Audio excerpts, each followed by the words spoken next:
സുചന്ദ്രൻ, good morning. Sethu, സമയം അല്പം വൈകിപ്പോയിട്ട് തന്നെ നമുക്ക് വാർത്തകളിലേക്ക് നേരിട്ട് കയറാം. LDF-ന്റെ വലിയ തോൽവി, UDF-ന്റെ മഹാവിജയം, ഒപ്പം BJP-യുടെ NDA-യുടെ കുതിപ്പ്, ഈ വാർത്തകളൊക്കെ തന്നെ മാത്രം എടുത്തു പോകാമെന്ന് കരുതുന്നു. ഇങ്ങനെ പത്രങ്ങൾ എങ്ങനെയാണ് കൈകാര്യം ചെയ്തു പോയിരിക്കുന്നത് എന്നറിയാൻ മാതൃഭൂമിക്ക് വേണ്ടി വന്നത് ഒന്നല്ല 2 മുൻപേജുകളാണ്. 2 മുൻപേജുകൾ ചേർത്തിട്ടാണ് ഭരണവിരുദ്ധ കൊടുങ്കാറ്റ് എന്ന വലിയ വാർത്ത കൊടുത്തിരിക്കുന്നത്. ഉലഞ്ഞ് LDF, കുതിച്ച് UDF, ഒപ്പം ഗ്രാഫിക്സുകൾ കൊടുക്കാൻ ഇന്ന് പത്രങ്ങൾ മത്സരിക്കുകയായിരുന്നു എന്ന് പറയാം. തലസ്ഥാനം പിടിച്ച് NDA അങ്ങനെ വളരെ വിശദമായി, വളരെ വിശാലമായി വിരിച്ചിട്ടിരിക്കുന്നു ഈ വാർത്ത. UDF-ന് 7 പഞ്ചായത്തുകൾ, 4 കോർപ്പറേഷനുകൾ, 54 മുനിസിപ്പാലിറ്റികൾ, ചരിത്ര വിജയം, 511 ഗ്രാമപഞ്ചായത്തുകളിലും വിജയം. 2010 ശേഷം തദ്ദേശ തെരഞ്ഞെടുപ്പിൽ LDF-നേറ്റ ഏറ്റവും വലിയ തോൽവി എന്നിങ്ങനെ ആ വാർത്ത 2 മുൻപേജുകളായി, ആ ഹെഡ്ലൈൻ തന്നെ ഫോണ്ട് തികയാത്തത് കൊണ്ട് 2ആയിട്ടാണ് കൊടുത്തിരിക്കുന്നത്. അത്ര വലിയ വാർത്തയായിട്ടാണ് മാതൃഭൂമി കൊടുത്തിരിക്കുന്നത്. എല്ലാ പത്രങ്ങളും അങ്ങനെ തന്നെ, മനോരമയും ഒക്കെ. നമുക്ക് ഓരോന്നോരോന്നായി എടുത്തു വരാം. ഒപ്പം പത്രങ്ങളിലെ ഈ പേജുകളിങ്ങനെ നിറയെ തലപ്പടങ്ങളാണ്, ജയിച്ചവരുടെ ചിത്രങ്ങളൊക്കെ ഇങ്ങനെ നിറച്ച് വിരിച്ച് ഇട്ടിരിക്കുകയാണ് പത്രങ്ങളിൽ, കണ്ടില്ലേ. അപ്പോൾ 8ാമത്തെ പേജിലേക്ക് നമ്മൾ വരികയാണെങ്കിൽ സമ്പൂർണ്ണമായ രാഷ്ട്രീയ വിധി എന്ന് മാതൃഭൂമി എഡിറ്റോറിയൽ എഴുതിയിരിക്കുന്നു. UDF-നെ പ്രതീക്ഷയുടെ പ്രസരിപ്പിലേക്കും NDA-യെ വളർച്ചയുടെ പുതുപാതയിലേക്കും ആനയിക്കുന്നതാണ് സംസ്ഥാനത്ത് ഇന്നലെ പുറത്തു വന്ന തദ്ദേശ തെരഞ്ഞെടുപ്പ് ഫലം. ജനവിധിയിൽ സാരമായി പരിക്കേറ്റ ഭരണമുന്നണിയിലാകട്ടെ LDF-ലാകട്ടെ ആസന്നമായ നിയമസഭാ തെരഞ്ഞെടുപ്പിൻ്റെ പശ്ചാത്തലത്തിൽ വിശകലന സൂക്ഷ്മതയിലേക്കും ജാഗ്രതായ രാഷ്ട്രീയ നിരീക്ഷണങ്ങളിലേക്കും ഇവരൊക്കെ കടക്കും എന്ന് പറയുന്നു. ഒപ്പം മാതൃഭൂമിയുടെ തന്നെ 16ാം പേജിൽ ജസ്റ്റ് അതൊന്ന് പറഞ്ഞു പോകണം എന്നുള്ളത് കൊണ്ട് മാത്രം, ഇന്നലെ മെസ്സി വന്നിരുന്നല്ലോ, കണ്ടില്ല. കൊൽക്കത്തയിൽ ആവേശം നിറച്ച് ലയണൽ മെസ്സി വന്നിട്ട് പോയത്, മെസ്സിയെ കാണാൻ കഴിയാതിരുന്നത്, ആ വാർത്ത അതിലുണ്ട്. മനോരമയിലും ഒന്നിൽ കൂടുതൽ പ്രധാന തലക്കെട്ടുകളായിട്ടാണ് വാർത്ത നൽകിയിരിക്കുന്നത്. ഐക്യം പൊന്നായി, UDF തരംഗം എന്നിങ്ങനെയാണ് ആ വാർത്തകൾ കൊടുത്തിരിക്കുന്നത്. വിശാലമായ ഇൻഫോഗ്രാഫിക്സ്, കേരളത്തിൻ്റെ തദ്ദേശ നിറമെന്ന് പറഞ്ഞ് കേരളത്തിൻ്റെ മാപ്പ്, ഓരോ പഞ്ചായത്തുകളും ആര് നേടിയെന്ന് വിവിധ ചിത്രങ്ങളിലായി കൊടുത്തിരിക്കുന്നു. ഐക്യം പൊന്നായി എന്നാണ് അവർ തലക്കെട്ട് കൊടുത്തിരിക്കുന്നത്. ആ ഭരണം പാഴായി എന്ന മറ്റൊരു തലക്കെട്ട് കൂടിയുണ്ട്. ആ ഭരണം പാഴായി എന്നുള്ളത് ശബരിമലയിലെ ഈ സ്വർണ്ണക്കടത്തിൻ്റെ കൂടി പശ്ചാത്തലത്തിൽ ആ തലക്കെട്ടിന് ഒരു ഭംഗിയുണ്ട്. ഒപ്പം ഒരു സ്വർണ്ണ കപ്പിനുള്ളിൽ UDF നേതാക്കളൊക്കെ കൂടി ഇരിക്കുന്ന ഒരു ചിത്രം. 8-9 പേജുകളിലേക്ക് പോവുകയാണെങ്കിൽ മനോരമയുടെ മിന്നിച്ച് UDF, കളം കയ്യിൽ എന്നാണ് കളങ്കാവൽ സിനിമയുടെ ഫോണ്ടിൻ്റെ മാതിരിയാണ് ആ വാർത്ത കൊടുത്തിരിക്കുന്നത്. സർക്കാരിൻ്റെ ഗുണഭോക്തൃ രാഷ്ട്രീയം പൊളിഞ്ഞു.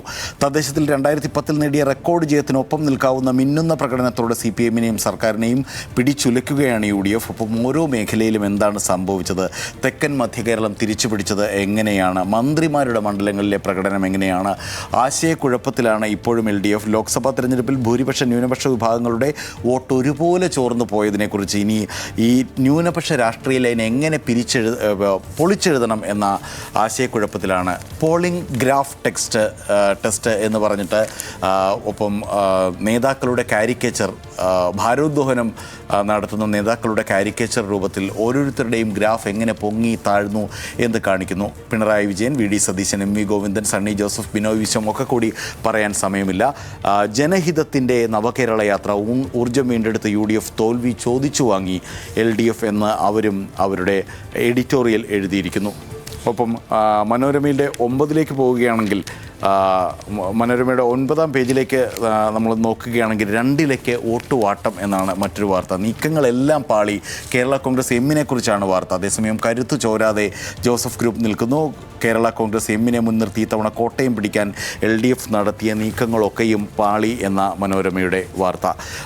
ഒപ്പം ആ വാർത്ത നമ്മൾ നോക്കി.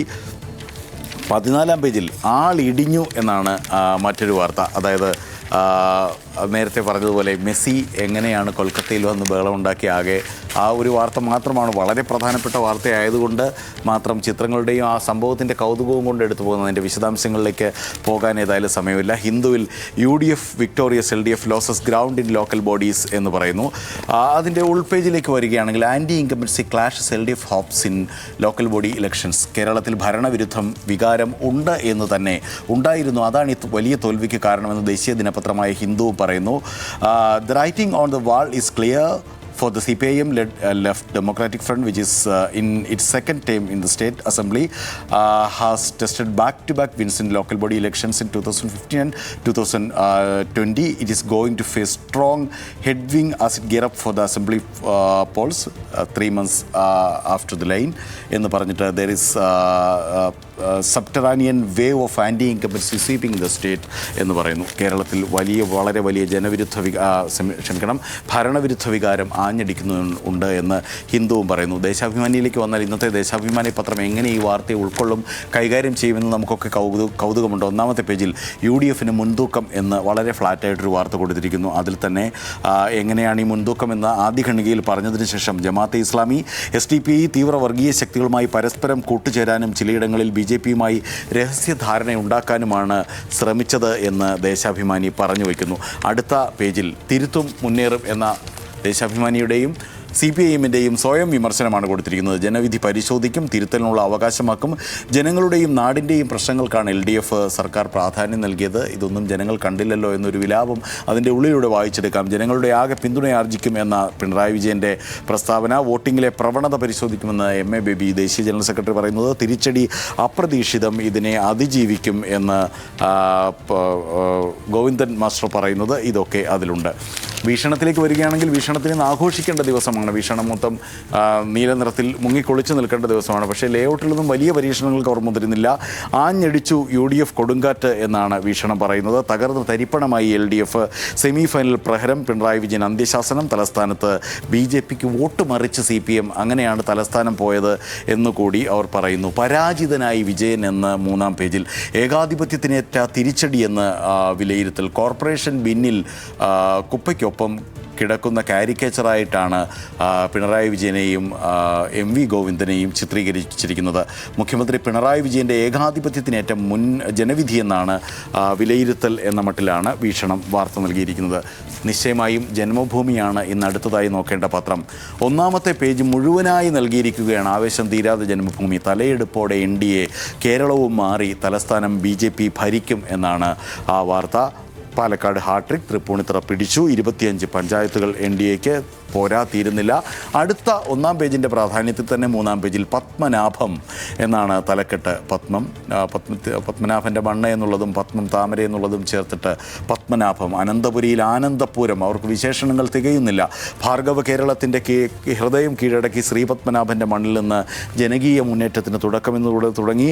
അനന്തപുരിയിൽ അശ്വമേധം, ഉപ്പുവെള്ളത്തിലും താമര വിരിഞ്ഞു. മുനമ്പത്ത് ഉജ്ജ്വല വിജയം, പാലക്കാട് വിജയത്തുറച്ച, തൃപ്പൂണിത്തുറയിൽ തിളങ്ങി, നന്ദി തിരുവനന്തപുരം എന്നിങ്ങനെ ആ വലിയ BJP നേടിയ അവരെ സംബന്ധിച്ച് വളരെ വലിയ വിജയത്തിൻ്റെ ആവേശം എഴുതിയിട്ടും വിശേഷിപ്പിച്ചിട്ടും ജന്മഭൂമിക്ക് തീരാത്ത മറ്റാണ്. ഒപ്പം മറ്റൊരു വാർത്ത ദേശീയ മുന്നേറ്റത്തിൻ്റെ കാഹളം എന്നാണ് കൊടുത്തിരിക്കുന്നത്. 6-7 പേജുകൾ ഒന്നിച്ചെടുത്ത് വലിയ വാർത്തയായി. വിജയത്തോളം തിളക്കമുള്ള മറ്റു മുന്നേറ്റങ്ങൾ. LDFന് തിരിച്ചടി, NDAക്ക് മികച്ച വിജയം, 3 പഞ്ചായത്തുകളിൽ ഭരണം പിടിച്ചു. അങ്ങനെ അവരുടെ വലിയ വിജയത്തെ അവർ പരമാവധി നോക്കുന്നു. ഇനി ചന്ദ്രികയിലേക്ക് വന്നാൽ പച്ച നിറത്തിൽ മുങ്ങിക്കുളിച്ചു കിടക്കുകയാണ് ഇന്നത്തെ ചന്ദ്രിക. ഐക്യ കേരളം, തദ്ദേശ തെരഞ്ഞെടുപ്പിന് UDFന് സമഗ്രാധിപത്യം എന്ന വാർത്തയാണ് ആദ്യം തന്നെയുള്ളത്.